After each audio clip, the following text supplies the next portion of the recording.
Muteki et Yokoso. Bonjour à tous. Bonjour à tous, bienvenue. Et c'est la rentrée sur Muteki et Violaine est en train de mettre en place le Twitch pour nous suivre. Vous pouvez nous suivre effectivement à la radio, Radio Canu 102.2 FM. Vous pouvez nous réécouter comme d'habitude sur la plupart des plateformes de podcast et de streaming audio. Ça va de Spotify à Apple Music en passant par désormais YouTube Music, paraît-il. Nous y sommes puisque Google Podcast n'existe plus. On est aussi sur... ça y est, le transfert est fait. Le transfert est fait. Et puis aussi notamment PodCloud et Podcast Addict. Et bien entendu, on a Trend Mix Radio, notre copain Rémi évidemment, oui, c'est ça. notre ami, notre grand ami, qui nous rediffuse le lundi soir de 21h à 22h, le vendredi de midi à 13h. En plus de ça, donc, comme vous l'avez compris, vous pouvez aussi nous suivre sur Twitch là en ce moment, et donc écoutez nos élucubrations entre les chansons, parce qu'on dit aussi beaucoup de bêtises pour votre plus grand plaisir visiblement entre les chansons. On espère que vous allez bien, on espère que vous passez d'excellentes vacances, ou en tout cas que vous avez réussi à profiter de cet été et vous avez réussi à survivre aussi aux vagues de chaleur qu'on a eues. C'est ça. N'est-ce pas? Et on est toujours dedans d'ailleurs. Et pour l'occasion justement, on a un invité. Bonjour Florent. Bonjour tout le monde. Bonjour Florent. Florent, tu peux aussi te rapprocher du micro. Le micro est ton ami, ne t'inquiète pas. Voilà, Florent Potel avec nous, qui est venu plusieurs fois, qui est professeur. Du coup, on peut collègue. dire collègue et confrère, tout à fait. Voilà. Professeur. Mais alors, pour le coup, toi, tu es professeur plutôt de culture et civilisation, donc japonaise et coréenne. C'est comme ça que je te connais. Est-ce que tu peux nous décrire un petit peu tout ce que tu fais en ce moment, puisque tu as plusieurs activités, si je comprends bien? Oui, enfin, je fais de la traduction. À la base, j'ai une formation scientifique, et de faire de la traduction scientifique était l'évolution dans la discipline. Et puis je suis passé à la traduction littéraire pour diverses raisons personnelles, et autant joindre avec les passions. Et au niveau des traductions littéraires, j'ai aussi donné dans des questions de gaming, de artbooks, de guides de jeux et de manga accessoirement. Du coup dans les fantrad par ailleurs que je fais depuis là pour le coup l'adolescence, bien avant d'achever le reste de mes études. Eh ben les fantrad, on va en parler justement, puisqu'il y en a une qui dont tu m'as parlé justement durant cet été, c'est celui de Ace Attorney Investigations 2. Alors voilà, ouais. disons que il est non en fait, on va lancer le Twitch aussi, parce que visiblement il ne fonctionne pas, on est offline. Hop là, ce serait... Il y a en fait l'ensemble, c'est aussi pour ça que je choisissais donc la chanson Dead or Dead de Saint Seiya, puisque je tenais aussi aujourd'hui à l'occasion de saluer un grand monsieur de la scène manga en France, qui est Jérôme Alquier. Et donc cette chanson, pour ceux qui ne connaissent pas trop son histoire, pour la cadrer, c'était un des OST fait à l'époque de la série originale de Saint Seiya, pour la partie Hades, qui devait être adaptée logiquement à la suite de la partie Poséidon, puisque c'est la suite dans le manga. Exact. Et qui a été abandonnée à l'époque. Mais ils avaient commencé à faire quelques OST. Instrumental, et avec quelques chansons qui devaient être les génériques, dont celui-ci qui devait être le générique d'ouverture, et quelques dubs avec le casting original japonais pour faire la promotion et lancer des épisodes pilotes de la partie Hades quand le manga aurait suffisamment avancé pour qu'il soit pas trop rattrapé par la diffusion. Hironobu Kageyama d'ailleurs au chant, et donc pour résumer, c'est le générique qu'on a eu d'une série qu'on n'a pas eu, c'était en 1990. Voilà. Et puis donc quand la série a été totalement annulée, à la déception de nombreux fans, dans la scène francophone, il y a donc Jérôme Alquier et ses amis qui se sont lancés dans le projet totalement fou. C'est il y a 20 ans ça. C'était il y a longtemps, ouais. Non mais c'est vrai, on y était, Gandalf, on y était. Plus que 20 ans. Même peut-être un poil plus, mais qui s'est lancé donc dans le projet totalement fou de faire un épisode animé en utilisant ce générique et les dubs adaptés donc d'un extrait de la partie Hades. Et donc ils ont fait une fan animation de Saint Seiya à l'époque. Quelques minutes, c'était... Qui était... Voilà, à en prendre plein les yeux, et même si lui, avec grande modestie, lorsqu'on lui en parle, est toujours à dire que mais non, il y est pour rien, ça a pas tant joué que ça, etc. Il se trouve que ça a été projeté au Cartooniste à Toulon. C'était le Cartooniste, exact. Voilà. Donc c'est dire que ça date. Voilà. Et les représentants ayant droit de la Shueisha et donc de Saint Seiya ont été impressionnés de voir la réception auprès du public français et un peu international, mais grande majorité française. Et cette réception auprès du public a pu être un des petits ingrédients et de l'innombrable jeu de domino qui ont pu motiver plus tard enfin l'adaptation de la partie Hades. Donc voilà, c'est je pense un des liens entre le travail des fans d'un côté et le travail officiel de l'autre. Et c'est aussi pour ça que aujourd'hui je parle de Ace Attorney Investigations, puisque pour les fans, ça n'a pas échappé. L'annonce, grosse surprise de ce début d'été, était la sortie officielle de la compilation en HD, donc sur nouvelle génération. Donc compilation des Ace Attorney. Alors voilà, du coup, alors Ace Attorney Investigation 1 et 2. Ah d'accord. Surtout le 2. Voilà, surtout. En fait, surtout le 2. Oui, enfin avec la traduction française, le 1 c'est également. ça. C'est ça. Donc le 1, nous l'avons traduit depuis 2010, donc ça remonte déjà. Et on a sorti le patch, je sais plus, en 2016 il me semble. Et en ce qui concerne le 2, nous l'avons traduit, puisque j'ai participé avec la team internationale à la version anglaise qui a popularisé le jeu en Occident. Et en même temps, en parallèle, je faisais la version française. Sauf que la version française, on a un texte plus long, donc il y a plein de choses qui font des bugs de saturation mémoire, que ce soit par rapport au texte lui-même, par rapport aux images de texte, puisqu'il y a une partie du texte qui sont des sprites à l'écran. Et du coup, ça a été un peu effectivement une arlésienne. La traduction texte est prête depuis fin 2017, début 2018. Et dans l'équipe, entre-temps, en plus, on a eu des dissensions, ce qui fait qu'on va se trouver avec deux versions françaises, puisque le graphiste original a souhaité faire son adaptation à lui plus proche de la version anglaise en se réinspirant. Donc nos deux versions différeront moins que la version fantrad traduite depuis le japonais et la version officielle traduite depuis l'anglais pour AA5 et AA6. Mais ça sera quand même des versions complémentaires l'une de l'autre. Et surtout, les deux seront différentes de la version officielle qui est annoncée et dont j'ai eu la chance de pouvoir voir de très nombreux extraits qui me semblent de bonne qualité, mais avec ses propres défauts dus aux contraintes budgétaires. Et voilà, ça sera une des choses dont nous parlerons un peu plus dans l'émission aujourd'hui, sur comment fonctionne la traduction, la différence fan-trad et travail professionnel, et en quoi les deux peuvent se nourrir ou s'entretenir. Comment fonctionne la traduction, et puis comment vit aussi, on vient d'avoir un petit regard sur les associations, les groupes de fans, comment s'organisent les groupes de fans. Bah oui, il y a aussi des dissensions comme n'importe quel groupe de fans. On a connu ça nous à l'époque des fanzines. Bah justement, il y a 20-25 ans, à l'époque où Jérôme Alquier, et on l'a vu, on y était. Gandalf. C'est ça, quand Jérôme Alquier a projeté son court-métrage d'animation. D'ailleurs, on lance une petite invitation. S'il veut d'ailleurs en parler avec nous, c'est avec grand plaisir. Ça fait à peu près 20 ans qu'on se croise un petit peu à la manière de Leiji Matsumoto avec ses vies croisées. Voilà. La propre actualité de Jérôme Alquier, puisqu'il est actuellement dans une série spin-off des Chevaliers du Zodiaque dont il est l'auteur. Et le troisième tome sortira en octobre, je crois. J'allais y venir justement, c'est qu'en plus de ça, il continue à dessiner les Chevaliers du Zodiaque, puisque il est dans une série spin-off. Pour en revenir après, oui, justement, voilà, pour en parler, pour parler de Gekten Saiban, donc Ace Attorney. Pour ceux qui ne connaissent pas sous ce nom-là, c'est aussi Phoenix Wright. Comme ça, au moins, vous avez à peu près faut qu'on explique, mais exactement. On expliquera. Mais c'est pas. Phoenix Wright fait partie de cette. Oui, c'est l'univers. C'est l'univers. Il faut qu'on explique. Mais objection.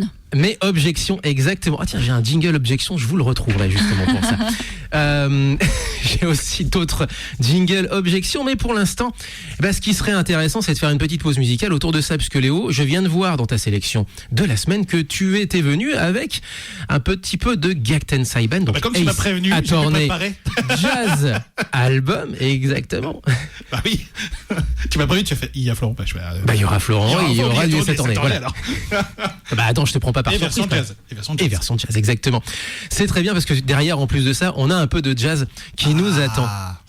Mais oui, voilà, forcément. On va en parler, mais on en parlera après. Mais pour l'instant, déjà, présente-nous un petit peu le titre avec lequel tu es venu, mon Léo. C'est un titre issu évidemment des jeux vidéo, et c'est un album en fait spécial qui a réorchestré l'ensemble, une partie des musiques les plus connues de Ace Attorney, Gekten Saiban, tout ça, et en version jazz officielle. Hein. C'est vraiment un album officiel, vraiment. Et là, évidemment, vu qu'on parle de Ace Attorney Investigation, c'est le thème de Mitsurugi Reiji, évidemment. Hein. Donc Benjamin. Évidemment, j'aime beaucoup le évidemment. Qui s'appelle Great Revival. Donc je vous invite à l'écouter. 0418 39 18 15 pour nous appeler. Vous pouvez nous retrouver sur moutiki-radio.fr. Et en live sur Twitch. Et en live sur Twitch. Et Japanitis qui nous dit que Dead or Dead est une de ses chansons préférées de Kageyama. Tu as du goût, Laurent. Allez, c'est parti. Gakten Saibai dans Jazz.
Je m'appelle Toku.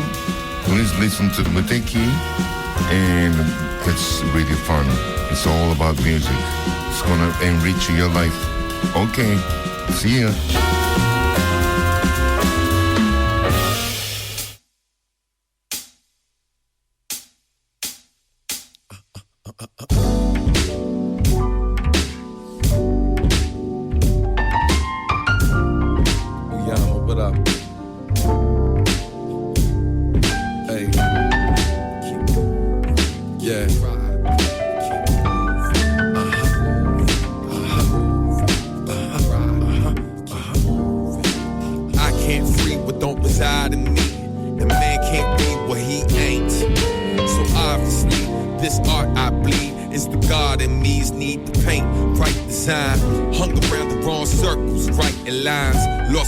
Watch eventually found the time to grow a little. My flows I scribble repeatedly. Can't be what I'm not, but I'ma be who I need to be. A father, a son, a husband, an educator, an artist, a brother, a hustler that never gave up, a dreamer, believer, a seeker of liberation, receiver, a speaker, the source of your inspiration. Could never be a killer of kin, dreams of love, but I've been known to kill it with pen streams and mics, sick beats and light. All of the above, for all of them above, still is what it was, it's love. I can never be what I'm not, I can never fall in love with a lie, fall in love with a lie. I don't even know how to stop, do or don't, I don't know how to try, I don't know how to try. I can never be what I'm not, I can never fall in love with a lie, fall in love with a lie. I don't even know how to stop, do or don't, I don't know how to try, I don't know how to try. Easy to love a lie, harder to love the truth than yourself in these troubled times. No wonder why we faking on the real, but the sun will rise. Sleep until you find yourself woke when the thunder cries. Spring froze over so cold that the summer cries. Without warning, ill as cold shoulders and house warmers. Child storming out, can't handle where life's going. Couldn't hang till they did, family heartbroken. They were blinded by lies, but the truth was high in their sight. Like right in front of your eyes, but kept on denying the blight. Focus more on the highs, ignoring on those out of fright. All under the guise of trying to be positive, right? But positivity isn't the only side of the cube. You can die loving the lie, there's no denying the truth. The law of rhythm is consistently providing the proof. Lead too much to either side and the balance you lose. I can never be what I'm not. I can never fall in love with a lie. Never fall in love with a lie. I don't even know how to stop. Don't, I don't know how to try. I don't know how to try. I can never be what I'm not. I can never fall in love with a lie. Fall in love with a lie. I don't even know how to stop. Do or don't, I don't know how to try. I don't know how to try. I never stop loving you. Brown skin, love all night. Some of you thick lips, nappy hair, some of some of you. Do it all fall winter, spring, and some of you. I never stop loving you. Brown skin, love all night. Some of you thick lips, nappy hair, some of you. Do it all fall with the spring and some of you. What's the ultimate goal? I like to believe it's to love yourself. I feel like sometimes our whole lives we've been taught to love anything but ourselves. In love with someone else's culture, in love with how they look, wealth. You start to feel like you're never good enough. But I'm here to tell you, you're not just good enough. You're the greatest thing that ever was. You're the greatest thing that ever will be. You're you. I love you.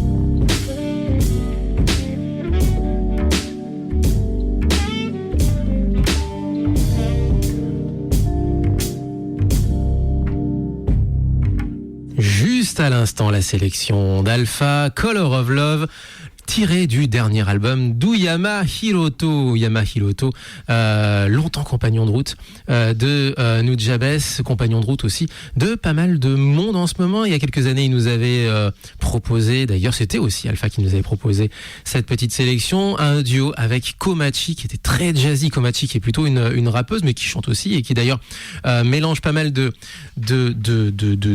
genres, d'influences, d'univers différents. Uyama Hiroto, lui, est un compositeur, donc un arrangeur, un jazzman. Et là, vous avez un aperçu justement avec du hip-hop, mais le reste de cet album, le dernier album qui est sorti en août dernier, est beaucoup plus ambiante, beaucoup plus jazz, beaucoup plus smooth à écouter justement à 9h du matin, tranquillement dans votre lit, et qui distille, si j'ose dire, de l'amour et un petit peu de saxophone soprano, puisque c'est son instrument de prédilection. Donc Uyama Hiroto, foncez, c'est beau, c'est très très beau, en tout cas un album très très beau.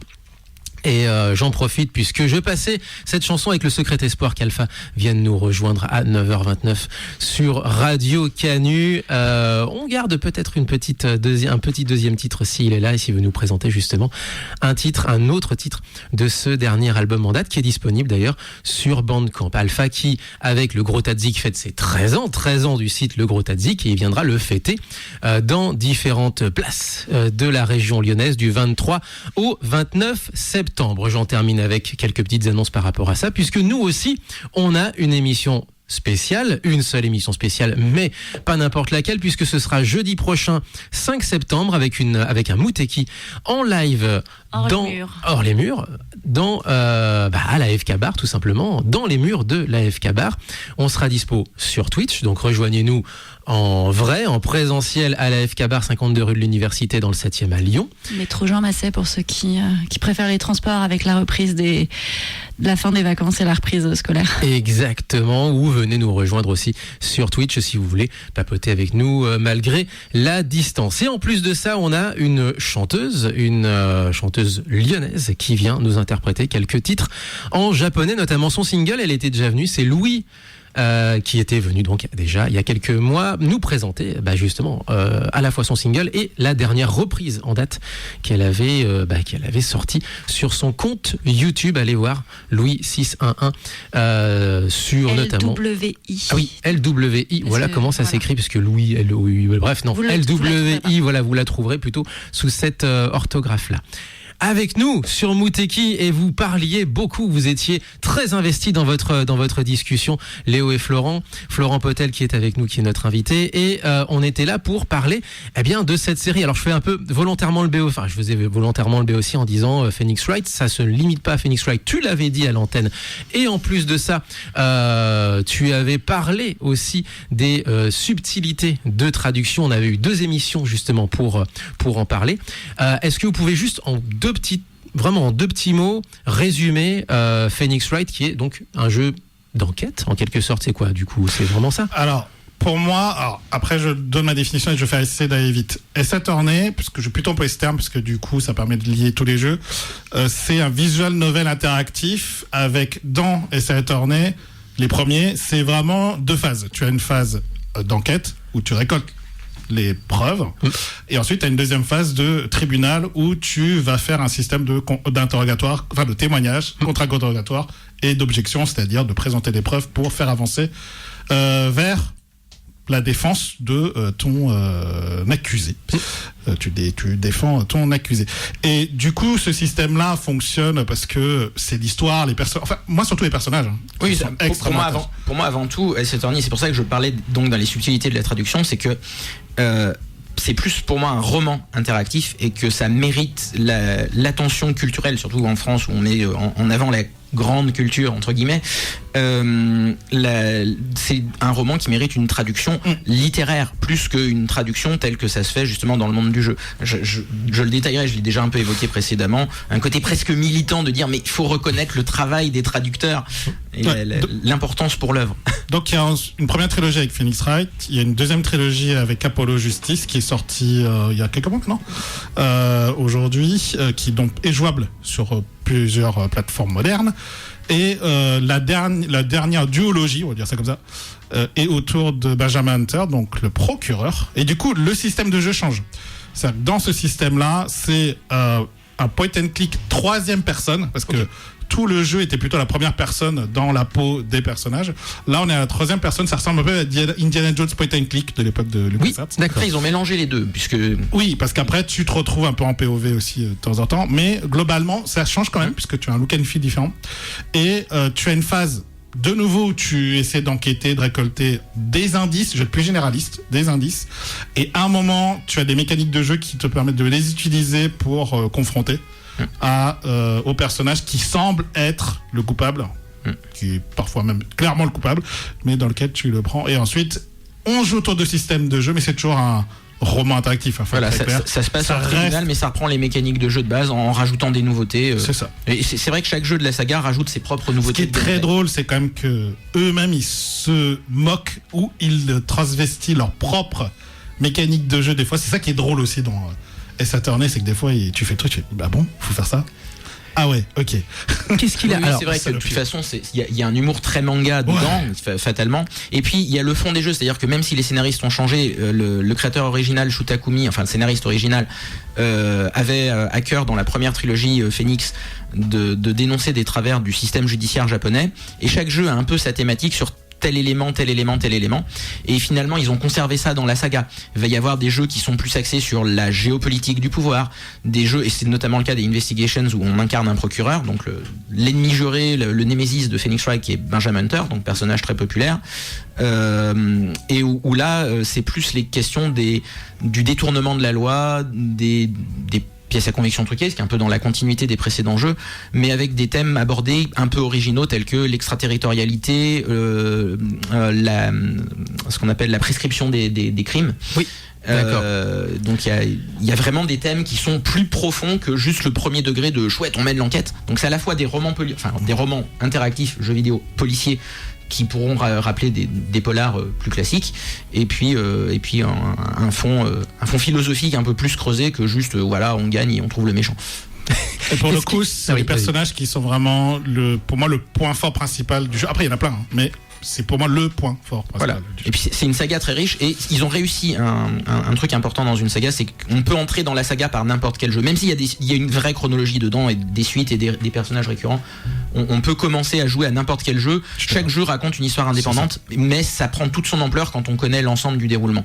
Pour les auditeurs, qu'est-ce qui rend cette investigation 2 particulier, parce que tu viens nous en parler justement à l'antenne avec justement cette annonce fin juin lors du Nintendo Direct. Qu'est-ce qu'il apporte de plus, notamment à ceux qui connaissent pas nécessairement la saga? Je vais faire vite. Globalement, moi j'ai pas joué parce que j'attendais justement la Ah bah voilà. Par contre, il est clair que ceux qui ont joué disent que c'est un ou le meilleur épisode de tous les épisodes de Ace Attorney, même le Great, que j'ai beaucoup aimé aussi, mais même le 3, parce que moi mon préféré c'est le 3, ça restera le 3 je pense, et le 6 qui était sympa, mais il semblerait que ça soit vraiment un des meilleurs, voire le meilleur épisode de tout. Il est très profond, il a été attendu. Très profond, très nuancé. Le personnage de Benjamin Hunter est donc non seulement un personnage populaire, mais très important. Et c'est vrai que les cas de conscience auxquels il fait face dans sa propre évolution, déjà, il évolue beaucoup au sein de la première trilogie face à Phoenix. C'est le principe d'un Némésis l'arc de rédemption, on va dire, c'est assez typique. Mais la continuité de son développement au sein des deux Investigations est profonde. Déjà dans le premier, c'est très intéressant de l'incarner et de voir qu'il a beaucoup changé. Et le deuxième le confronte vraiment à des cas de conscience très profonds. Donc même sans rien spoiler du jeu, je pense que ses qualités reviennent à la grandeur de l'intrigue. Même j'ai discuté avec des gens qui par exemple n'aiment pas du tout l'histoire qui est derrière dans le 2, voilà, au sens affaire même, et qui du coup ne mettent pas le 2 comme leur préféré, même s'ils l'aiment beaucoup, mais la question c'est vraiment que l'évolution de Benjamin Hunter, elle, est très profonde, très riche, et si en plus on apprécie le reste du jeu, contrairement à ces personnes qui peuvent ne pas l'apprécier, tous les goûts sont dans la nature, ça reste un jeu qui se démarque beaucoup. Et puis son histoire particulière, c'est que c'est un jeu aussi qui a cette frustration en Occident. C'est le dernier jeu de la saga qui est sorti sur DS à l'époque. Et il se trouve que les choix de Capcom, et ça rejoint la question financière de comment faire des traductions et respecter le public, mais les choix d'investissement de Capcom à l'époque avaient été de ne pas investir pour une traduction français, anglais, allemand, italien, espagnol pour le premier Investigations, d'où ma propre entrée sur la scène de la fantrad de jeu, alors qu'avant je faisais des fansubs et de la traduction de manière professionnelle.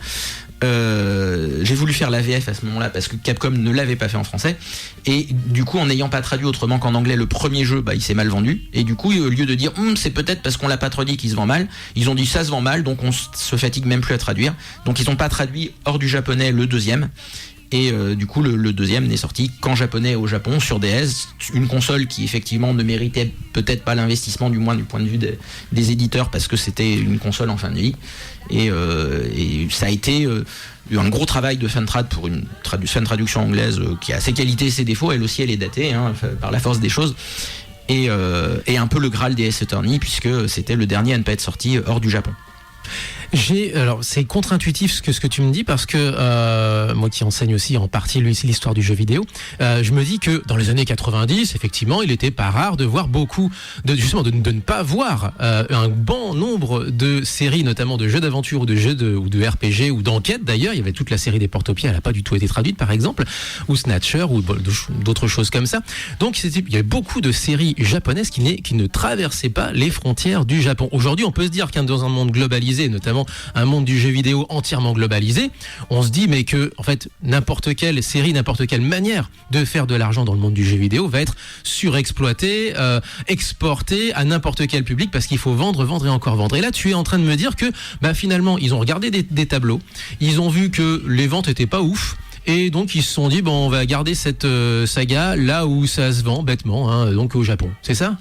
En gros c'est un peu ça. Après ce que je vois d'un point de vue purement business, c'est le calcul de retour sur investissement.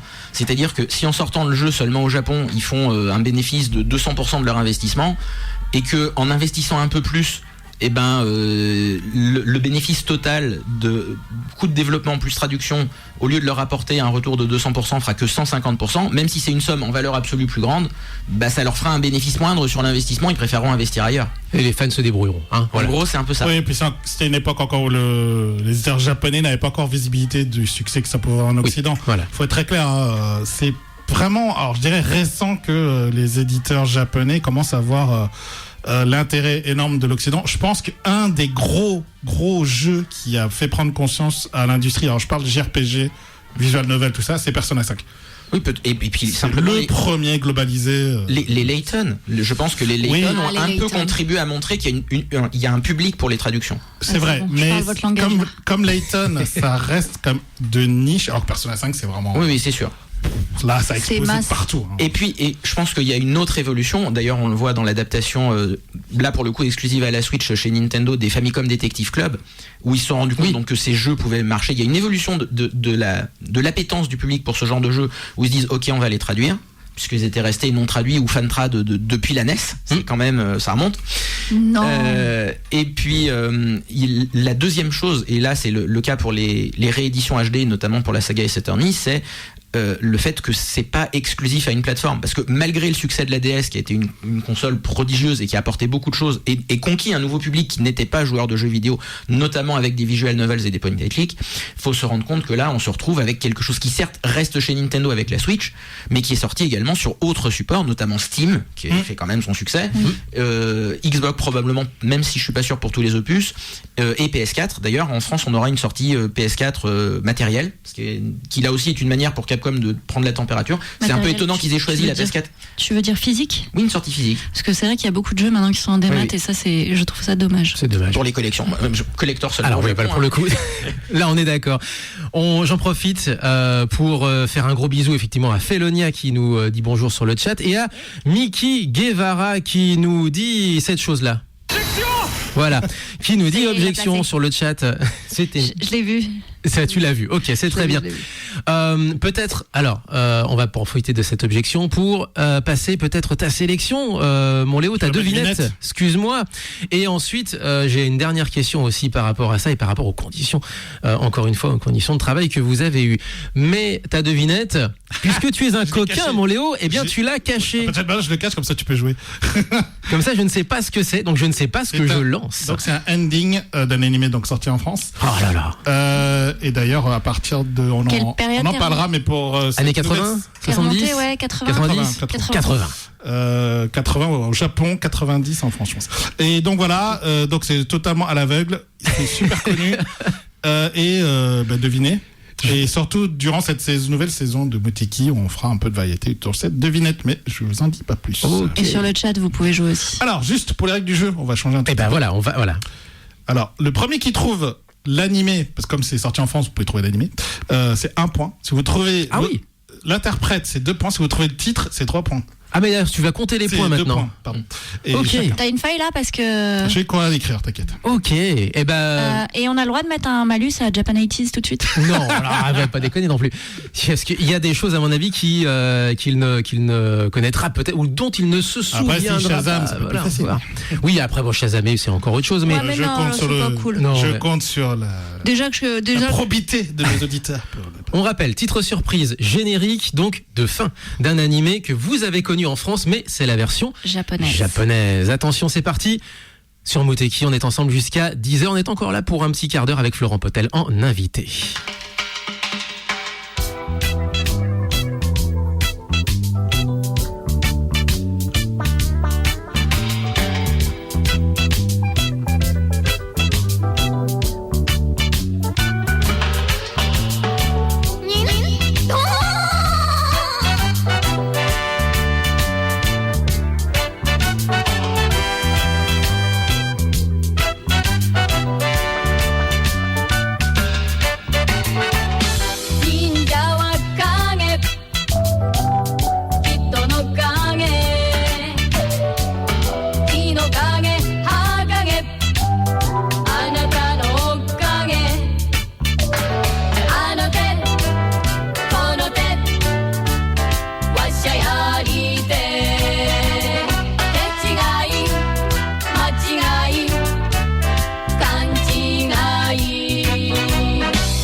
Eh ben on n'a pas trouvé. Alors tu commences très fort. Là, mais pour les prochaines fois, je vais faire plus simple, vous inquiétez pas. J'ai dit Sasuke, n'importe alors quoi. attendez, Sasuke no Sarutobi nous dit Japan 80. Oh, il a un point. Oh putain, le con. Alors Sasuke no Un point Sarutobi, parce c'est qu'il prononce le nom, Sarutobi, dans le. Donc Laurent a un point parce qu'il a trouvé Donc, l'animé en version alors- originale. Et... alors c'est l'Académie des ninjas ouais, en français. l'Académie des ninjas. D'où le ne laisse pas une trace de pas. Et alors du Ah coup. oui. Je vais vous passer en fond sonore et également du coup la chanson dont c'est complètement pompé puisque c'est complètement du Stevie Wonder. Complètement. Ah, c'est la même.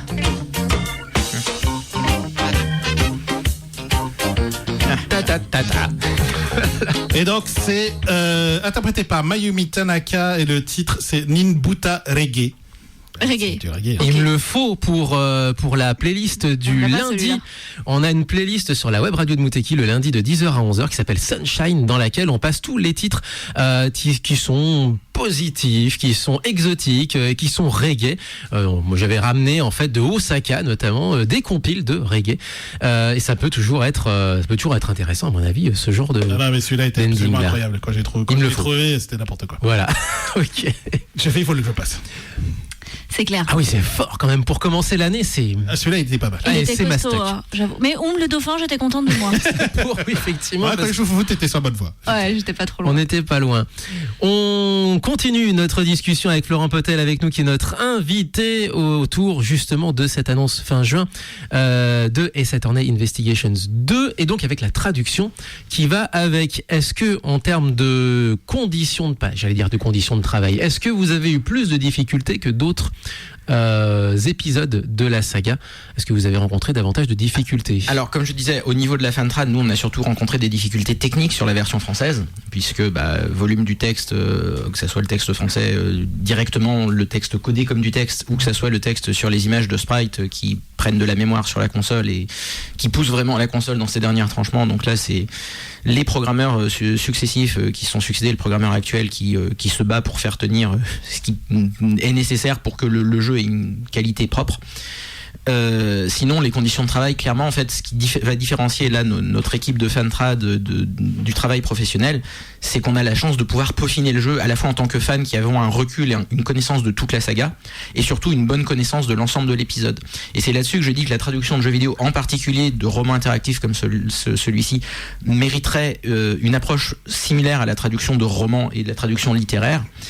C'est que j'ai eu l'occasion donc de voir par des versions presse la version complète du jeu en avant-première, et la qualité de la traduction française est indéniable. C'est une bonne traduction, c'est un bon travail, et je salue le travail de mes collègues, mais on y décèle les symptômes des conditions de travail pour une traduction professionnelle, que j'explique pour les auditeurs qui ne connaissent pas forcément le milieu. C'est que quand on traduit, que ça soit pour un jeu, que ça soit pour un roman, il y a moins la question d'image, un artbook ou un manga, il y a deux manières de faire. C'est soit on a tout, et heureusement souvent pour les éditeurs manga c'est ce qu'on a, on nous file le manga original, on numérote chaque passage, chaque onomatopée, etc., et on remonte dans des fichiers texte à l'équipe de traduction qui va traduire, et il y a une relecture de qualité qui vérifie qu'il n'y a pas de contresens, que voilà. Mais déjà en tant que traducteur, on a moins de risque de faire un contresens quand on a tout en contexte, surtout avec des langues comme le japonais qui est très contexte dépendant.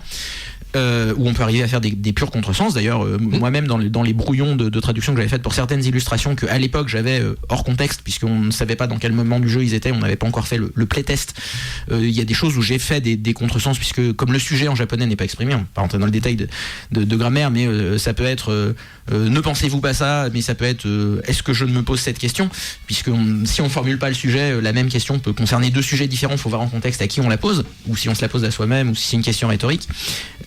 Mais l'essentiel de ce genre de travail, c'est que dans l'industrie du jeu vidéo, très souvent ce qui se passe, c'est que on va donner une liste de choses à traduire, et on dit pas quand forcément ça arrive, et c'est d'ailleurs pas forcément la même équipe ou les mêmes gens qui vont s'occuper de traduire les graphismes d'un côté et de traduire le texte des jeux, voire de traduire les différentes affaires du même jeu.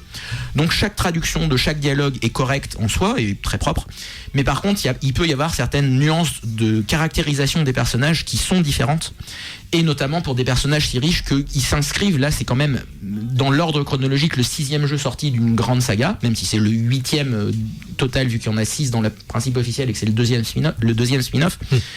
Donc il y avait quand même les 5 jeux précédents à l'époque, et il y a déjà donc tout ce background de personnages, et c'est évident que dans une traduction professionnelle, on va pas payer les traducteurs s'ils n'ont pas la chance de connaître déjà l'œuvre. On leur donne juste une bible des personnages connus et des termes à employer, mais on va pas leur laisser le loisir de dire tiens je te donne une semaine pour que tu joues aux 4-5 jeux précédents et que tu connaisses vraiment tes personnages.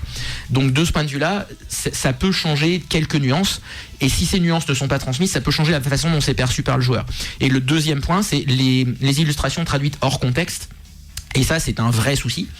Où on l'a vu sur AA5, où par exemple ils ont traduit quelle insolence avec une erreur de quelle, parce qu'on leur a traduit de what à l'anglaise ou nan à la japonaise, et on se retrouve avec un quelle insolence écrit au masculin. ce qui fait un peu mal. Ah, et là, Ace Attorney 5. Et là, dans AI 2, on se retrouve avec rejeté, qui est quand même la réponse à objection, qui donc s'écrit EE en français, et où le gros graphisme qui prend quand même tout l'écran est écrit avec un E, sans E. Et ça, c'est pas une faute de traduction au sens strict du terme, mais c'est une faute de vérification qualité, contrôle qualité, et le fait que les équipes sont obligées de travailler dans de mauvaises conditions en parallèle et sans forcément pouvoir confronter les choses dans le produit fini avant la sortie précipitée du jeu, parce qu'on va dire on va pas prendre une semaine de plus pour ça passe, ça marche, voilà, c'est bon.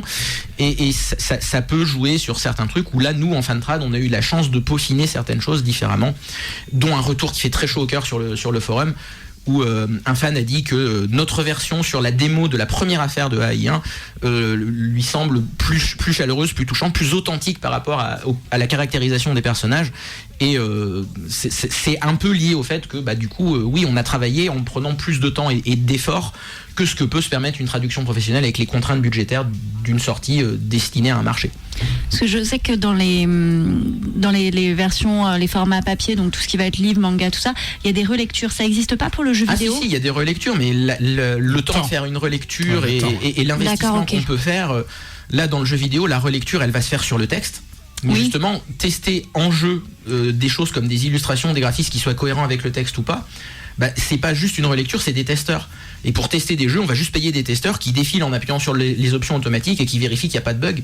Mais ils vont pas forcément se fatiguer à relire en même temps. Alors que les relecteurs texte, ils vont relire le texte lui-même. Mais dans le lot, il n'y a pas des relecteurs texte qui, justement, pourraient... Le faire en jeu, c'est possible, mais ça coûtera plus cher. Et puis même dans les relectures texte, en toute honnêteté, même nous en Fantrad, on fait 4-5 relectures en jeu. Donc on essaye vraiment de confronter les choses, et même après 4-5 relectures, il peut rester des erreurs. C'est normal, parce qu'il y a toujours des trucs auxquels on n'a pas fait attention, qu'on n'a pas vu, ou qui étaient masqués par l'autre truc qu'on a corrigé sur le même écran. Ou alors, puis il y a la fatigue qui joue au bout d'un moment quand tu regardes 50 images à la seconde, parce que tu joues pas au jeu en réalité, tu défiles les images. Donc non, pas tout à fait quand même. Il faut jouer, parce que là c'est comme c'est un jeu de texte, faut vraiment lire, mais il y a des cas où le cerveau il corrige automatiquement. La bête noire, c'est 2 lettres inversées dans un mot, ou répéter un mot en fin de ligne, en début de ligne. C'est les trucs qui sont les plus pernicieux à laisser passer. Donc là, effectivement, pour les immenses sauts de plein écran sur des graphismes, une relecture en contexte aurait pu permettre de le passer, et là, clairement, ils ont juste pas investi dans ça. Et ça revient sur ce que je disais, le côté militant, limite syndicaliste, c'est le monde de la traduction. Il y a des grands traducteurs de grands talents en France, on a la chance, y compris d'avoir des traducteurs qui peuvent faire depuis le japonais, c'est le cas pour des sagas comme Pokémon ou pour Final Fantasy.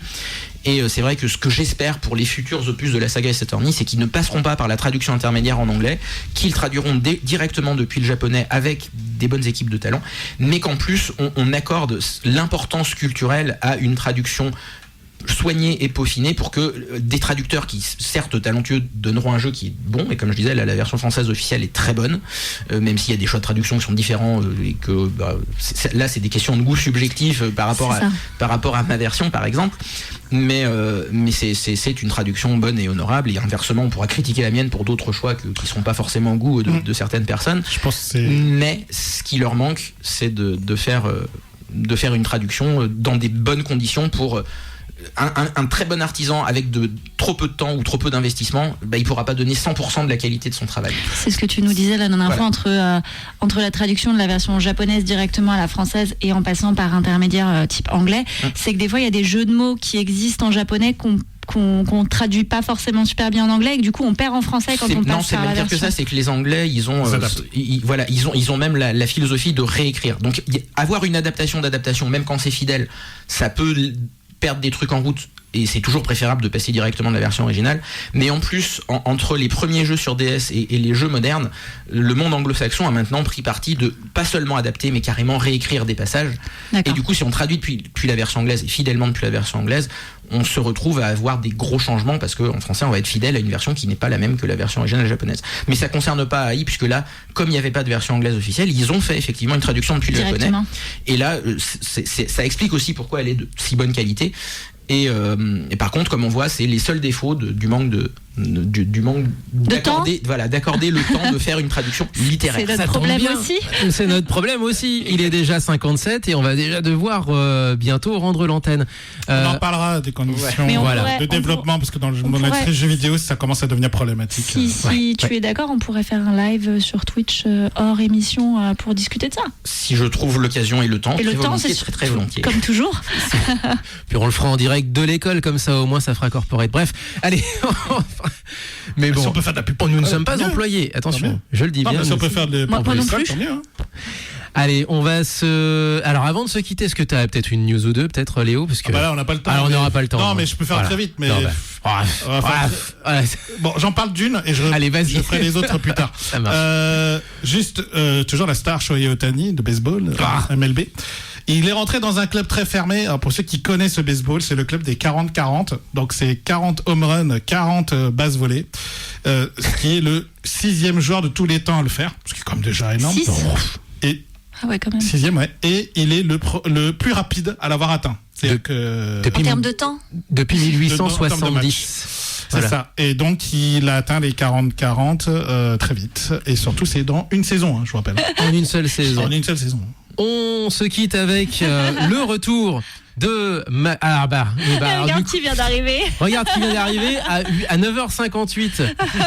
C'est l'ami Alpha. Rentre. Allez, pousse la porte. Allez, pousse la porte. Bonjour, prends le micro jaune est ouvert. Tiens. Vas-y, tiens, attends, bouge. Alpha avec nous. Allez, on applaudit Alpha, c'est parti.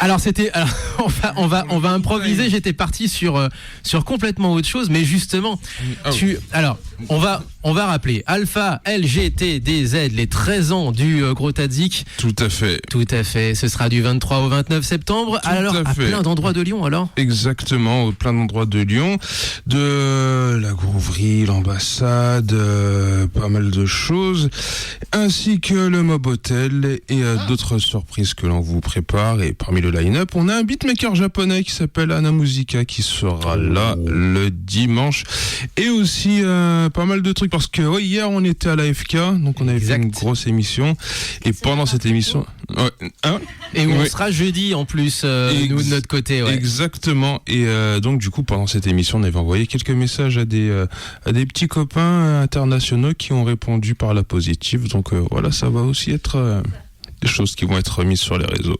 Et ben voilà. Et tu étais venu, alors à la base, tu étais venu aussi pour nous présenter un album qui pour toi est important. C'est le nouvel album de Uyama Hiroto. Tout à fait, exactement, sorti le 10 juillet dernier.